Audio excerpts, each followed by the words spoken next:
a narrator. Hope you all enjoyed our skit. In the words cannot be seen or even touched. They must be felt with the heart, said by Helen Keller. Blue, blue, your heart is true. It's a good saying. This kid portrays a true love of a daughter who doesn't care for wealth but keeps searching for his father and his health. I'm very sure it's gonna be a very big hit, and I think it was really a very big hit for the Talents Day. For lovely lips speak words of kindness. For lovely eyes seek out the good in people. We learned that love is incomparable, compassionate, and so on. Love, which is the need of the heart. With this lovely moral, the Blue House has given us a terrific skit. Once more, let's give it up for the Blue House. Green, green, you grow green and flow like a fairy queen. So, up next, we have the greenhouse students performing a skit on Beauty and the Beast. I hope that we all should only look at the beauty in our hearts and not in our sight. Okay, Kalyani, can you... Vishali, 1 second. Are you going to ask me to perform again? No, Kalyani, actually I was about to ask you what time is it. Oh, then I have fallen into trouble by myself. What? Anyway, let's welcome the greenhouse students onto the stage. Okay, fine. Beauty was so different from her sisters. Her sisters were much interested in their riches and in their dresses. The merchant received a news that all his wealth had been sunk in the sea, that the whole family had to move to a country house.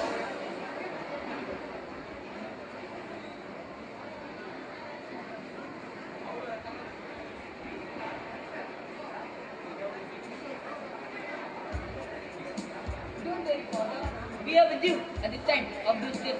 It's not a fortune that we have lost. We, your sons, are still there to support you. We will till soil, sow seeds, and grow crops. We will work diligently and apply ourselves to every meager task, sincerely and earnestly. I am sure our fortune will change better soon. Look at these words of mine. What a mean substitute for all those fine ones that I had earlier. Look at Beauty. She seems so contented in these circumstances. Well, my daughter, you outshine your sisters in every way. You are so different in person and in your thinking too. The family had lived about a year. In its the 10th month, the merchant received a letter.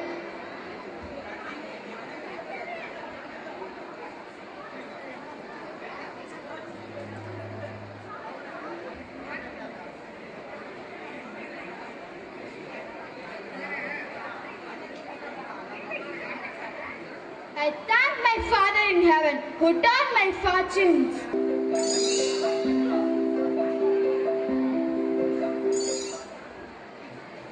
Father, we are so glad to see you getting ready to go. Now we can have whatever we want. Can you buy me some new gowns and headdresses? Ribbons and all manner of trifles for me, Father. What will you have, Beauty? Since you have the goodness to think of me, be so kind to bring me a rose. A rose? Yes, a rose, for us none grows hereabouts, and they are kind of rarity. The good man went on his journey, but no use.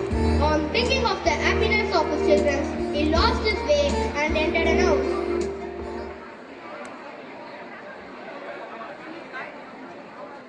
Here are some roses. Let me pick a rose.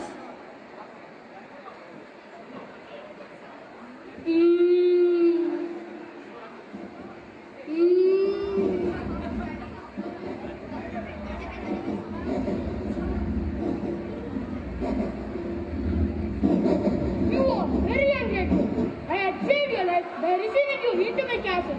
But in return, you steal my roses. You shall surely die for it. My lord, forgive me. I had no intention to offend in gathering a rose for one of my daughters who desire me to bring her one. My name is not my lord, but beast. I don't love compliments, not I. I like people to speak as they think. And you say, you have got daughters. I will forgive you on condition that one of them comes willingly and suffers for you. I had no intention to sacrifice any of my daughters to this ugly monster. I promise that I will come back within 3 months.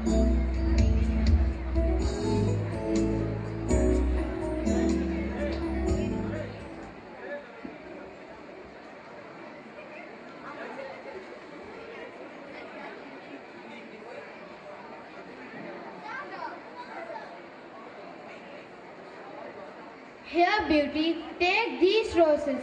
But little do you know how much they cost your father's life. The father relates to his daughter all that had befallen since he left home.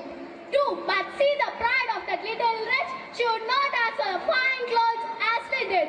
Truly, Miss wanted to distinguish herself. Now she'll be the death of our poor father, and yet she does not as much shed a tear. Why should I? It would be very needless, for my father shall not suffer upon my account. Since the monster lacks up any one of his daughters, I'll deliver myself upon all his fury. And I'm very happy in thinking that my death will save my father's life and be a proof for my tender love for him. No, sister, that shall not be. We will go and find the monster And either kill him or die in the attempt. Do not imagine such thing, my sons. Beast's power is so great. I have no hope of you overcoming him. I am old and not long to live. Indeed, father, you cannot hinder me from following you. The next day, Beauty and her father went to the palace. He surely has a mind to fatten me before he eats me, since he provides such plentiful entertainment.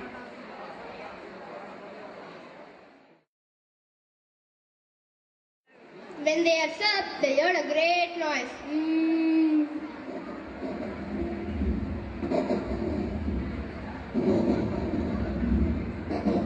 Have you come here with me? Yes. You are very honest and I am greatly obliged to you, honest man. Go your ways tomorrow, but never think of coming here again. Oh, daughter, I am almost frightened to death. Believe me, you better go back. Let me stay here. No, father, you shall set out tomorrow morning and leave me to God's care and protection.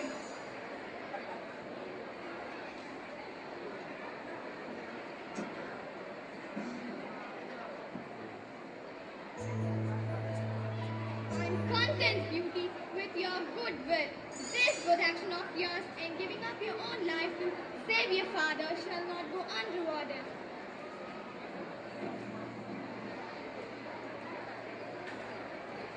Father, father!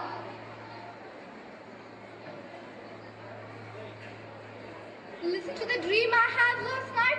A fine lady appeared to me. Well, my daughter, I am comforted by your dream, but sad at parting from you. Goodbye. I know God will take care of me. Anyway, it will not be a long while before Beast eats me up.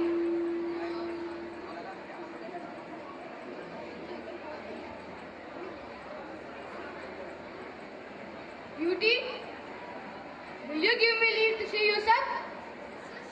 As you please. No, we all know, Mr. Shah. You need only bid be gone. If my presence is troublesome, and I will immediately withdraw. But tell me, do you not think me very ugly? That's true, for I cannot say a lie, but I believe that you are very good natured. So I am. But then, besides my ugliness, I have no sense. I know very well that I am a poor, silly, stupid creature. Well, eat them, Beauty, and try to amuse yourself in the palace. For everything here is yours. You are very obliging, and I admit I am pleased with your kindness. Yes, yes, my heart is good, but still I am a monster. Among mankind, there are many who deserve the name more than you. If I had sense enough, I would make a fine compliment to thank you. Beauty, will you stay with me? No, Beast, Then farewell, Beauty. not to leave you entirely, but I have so a great desire to see my father. I had rather die myself than give you the least uneasiness. I will send you to your father, but poor Beast will die with grief. No, Beast, I love you too well to be the cause of your death. I shall promise you to return within a week. You shall be there tomorrow morning, but remember your promise. You need only lay your ring on a table before you go to bed when you have a mind to come back. Farewell, Beauty. Beast sighed, as usual, bidding a good night, and Beauty went to bed so sad, seeing him so afflicted. What a surprise! When did you come here, Beauty? Welcome home, dear child. There's a trunk full of dresses in the next room.